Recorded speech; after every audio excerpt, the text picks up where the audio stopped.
I think I finally realized why it feels impossible to have the perfect Baldur's Gate 3 playthrough. It's because there isn't one. I spent so much time restarting Baldur's Gate 3 because I just wanted to make the perfect character and make the perfect decisions, and experience everything the game has to offer. But the more I played, the more I realized something. The playthroughs I remember the most aren't the ones where everything went perfectly.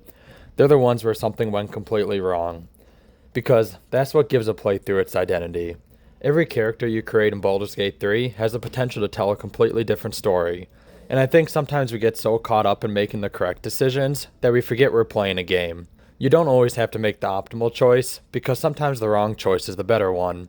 Not because it's better for your party, but because it's better for your character.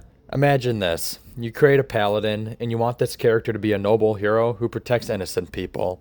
But when you reach the grove and you encounter Minthara and the goblins, then suddenly your paladin's faced with a situation he's unprepared for. Maybe he gets scared of confronting Minthara, or maybe he doesn't think he can win. His confidence goes down, so instead of defending the grove, he sides with the goblins. Objectively speaking, that's probably not what you planned when you created your noble paladin. But what if you play it out? Maybe your character regrets that decision and realizes that he abandoned people who needed him most. And over the course of the game, he starts rebuilding his confidence, and he reforges his oath and becomes the noble character you originally wanted him to be. That's a much more interesting story to me than always making the correct decision, because now that mistake is part of your character's story. It's something that happened to them and can actually change who they become. That's the kind of experience that makes Baldur's Gate 3 so special. You're watching a character develop as the game goes on, and you are directly in control of the story of your character. And sometimes that development comes from things going wrong. I've experienced this myself. One of my favorite characters was a completely insane bard that I created with the Joker from Batman in mind. The entire idea of this character was supposed to be a chaotic lunatic who would make terrible decisions simply because he thought he was funny. And that's exactly what happened. He made it to the goblin camp, and then he picked a fight he absolutely was not ready for. And that was it. His run was over. And honestly, I wasn't even upset. I knew the decision was stupid, and I knew it was going to put me in a terrible situation as the player, but it was exactly what that character would have done. And because of that, losing the character almost felt like the natural conclusion to his story. After he died, I remember thinking to myself, well, that fits him. That's something I don't think you get when you only focus on playing optimally. If you're constantly thinking about the best possible decision, you're playing the game. But when you start making decisions because of who your character is, you start experiencing the game. And I don't think there's anything wrong with playing optimally. There are times when that's exactly what you need to do. If you're playing honor mode and your goal is to simply beat the game, making the safest and most optimal decision possible makes complete sense. I have a lot of fun playing that way too. But I've started doing something different with my characters. I play them on honor mode and let them make decisions based on who they are. And that can lead to some really bad situations. Sometimes my character makes the decision that I know is going to get me killed. And instead of thinking, that's a terrible decision, I think, yeah, that's what this character would have done. And suddenly, even if I die, the playthrough doesn't feel like a failure. Instead, it feels like a story. Because not every character is going to make it to the end, and that's okay.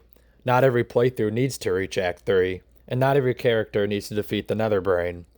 Sometimes your character story ends in Act 1, or sometimes you make a terrible decision and everything falls apart. Or sometimes you just get an unexpected outcome that completely changes the direction of your playthrough. And those moments can become some of your favorite memories, because your playthrough becomes unique. It becomes something that only happened to that specific character. And I think that's what makes Baldur's Gate 3 so different from a lot of other games. Each character can have its own unique story. Every person has a unique story, and I want each of my characters to reflect that in their own experiences. There isn't one correct way for these stories to unfold. And that's why I don't think there's such a thing as a perfect playthrough. Even if you make every optimal decision, you're still sacrificing something. This leads me to my final point, which is playing out a character allows for a new characters to blossom. Now, if you're like me, I'm constantly restarting Baldur's Gate 3. There's so many character and build ideas that I want to try. And unfortunately, I just don't have enough time to give every single character a full 3-act playthrough. And for a long time, I felt like it was a bad thing, because I thought I was wasting my time. I'd get halfway through the game and think, why am I starting over when I could just finish out this character? But I've realized that if I'm having fun, who cares? If I enjoy creating a new character and exploring the build and seeing where their story takes them, then I'm not wasting my time. I'm playing a game and I'm supposed to have fun. That's actually the approach I've settled into. Now, I play my characters on honor mode and let them make decisions based on who they are. Sometimes that leads me into terrible situations and I die, and when that happens, I'm not disappointed. Sometimes I'm even excited, because now I have an excuse to play the next character I've been thinking about. It's a weird way of playing Baldur's Gate 3, but for me, it works. It lets me experience the chaos and unpredictability of letting yourself become immersed in the character, while still giving each character a chance to tell their own story. And I think that's ultimately what makes a Baldur's Gate 3 playthrough worth remembering. It's the experience you had along the way. And that's the beauty of Baldur's Gate 3. Your character story doesn't have to be perfect. It just has to be yours. So if you're someone who constantly restarts Baldur's Gate 3 because you have another character idea you want to try, I don't think there's anything wrong with that. If you're having fun, keep doing it. And if you want to play every character through all 3 acts, that's great too. If you want to make every optimal decision and build the strongest possible party, go for it.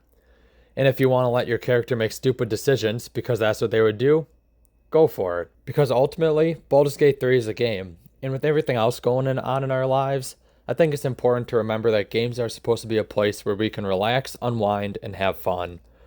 The world's stressful enough, so why should we stress about our game being played the right way? There is no perfect Baldur's Gate 3 playthrough. There's just journeys that you enjoyed the most. And I think those are the perfect playthroughs. So I'd love to hear from you. What's the most memorable Baldur's Gate 3 playthrough you've ever had? Was it the character who actually made it all the way to the end? Or was it a completely ridiculous character who died in Act 1 doing something they shouldn't have done? Let me know down below in the comments, because those are the stories I want to hear.